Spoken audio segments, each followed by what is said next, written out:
Welcome to this Business of F1 video. F1 is changing its formula. The sport is poised to move to a new set of regulations in 2014 which bring in new technologies, more efficient engines and new look cars. But as we're enjoying one of the most entertaining and successful seasons in memory, is it necessary to change a winning formula? And can the teams afford it? As always with Formula One, this change is accompanied by a behind-the-scenes power struggle, with money and control at the heart of it, as the various factions negotiate a new Concord Agreement.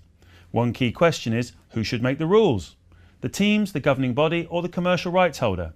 And how does that sit with cost control? Here to discuss these topics with me are Graham Loudon, President and Sporting Director of Marussia F1 Team, and Oliver Weingarten, General Secretary of F1 Teams Association. Graham, if I could start with you first.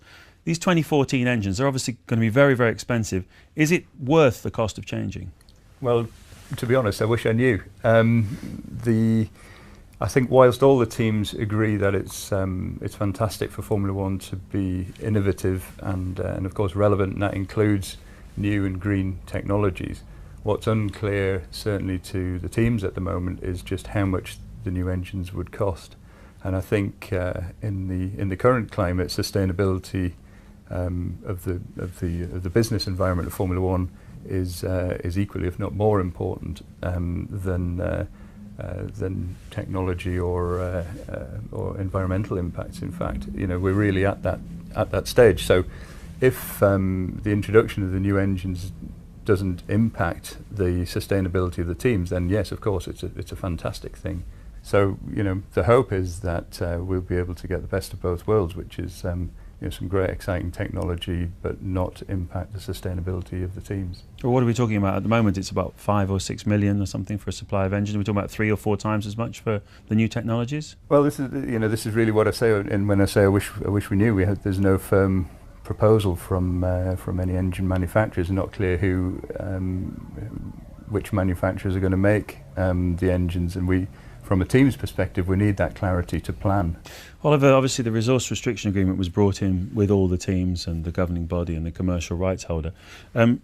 Is there a danger now with the RRA sort of hanging in the balance? It hasn't been renewed between the teams. Is there a danger of costs escalating in this void? Well, firstly, the RRA was signed 2009, and all the teams are parties to it, and even the teams that have left the Formula One Teams Association are still parties to that agreement.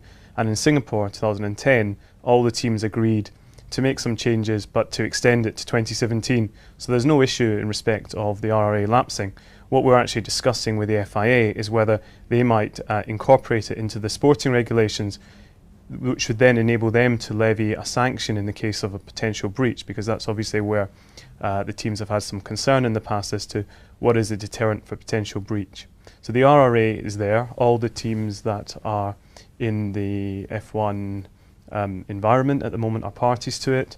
The commercial rights holder is not a party to it. The FIA is not a party to it. It was a voluntary agreement between the teams, and it continues and it stays in force. But what about the rule-making side of things, Graham? Because obviously that's up in the air as well. The current agreement ends at the end of this year, and as I understand it, there's a bit of a question mark about the rules for next year and who's actually going to make the rules. It's been the FIA in conjunction with the teams that have made the rules, and is that going to continue, or could there be a different mechanism? The key elements, as I see it, is the role of the FIA. That's very important, that the regulatory function and the commercial function, that there is a clear separation, and also the involvement of all the teams. There's been discussions of subsets of teams, or perhaps a smaller number of teams being represented, and I cannot see how that can work if this is a truly global sport.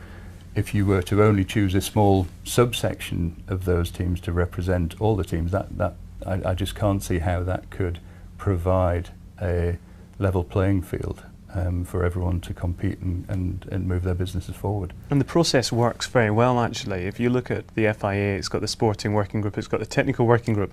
FOTA then has got the sporting regulations and technical regulations working group, which mirror the agendas, and it provides an environment for the teams to get together.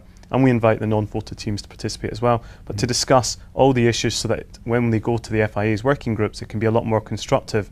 And currently all the teams are involved in that process, and the teams are satisfied with the way it works, and we are encouraging the FIA to continue with that approach. Obviously, Marussia came into Formula One back in 2010, sort of 2.5 seasons into it. You're up against some of the major manufacturers, very well-established Formula One teams. What's it like operating a small team like yours and trying to build towards the front of the grid? You know, this is Formula One. It's meant to be difficult. It's the pinnacle of motorsport anywhere in the world, and therefore it's a good thing that it's difficult.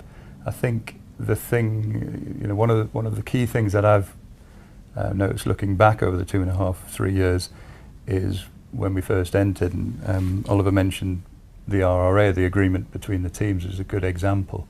And one of the things that was agreed between the teams and the FIA was that there would be this legally binding framework to help restrict the amount of resources that were employed. And that one thing alone was so pivotal to us being able to bring our business into Formula One. Without that, it would have been virtually impossible, because as things currently stand, and this is an area where we had hoped there'd been a lot more progress up to now, we still have a set of regulations where you can buy success, and that's not good in any sport.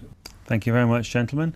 If you want to find out more about Formula One, go to ft.com/Formula One. That's it from this Business of F1 video. Thank you.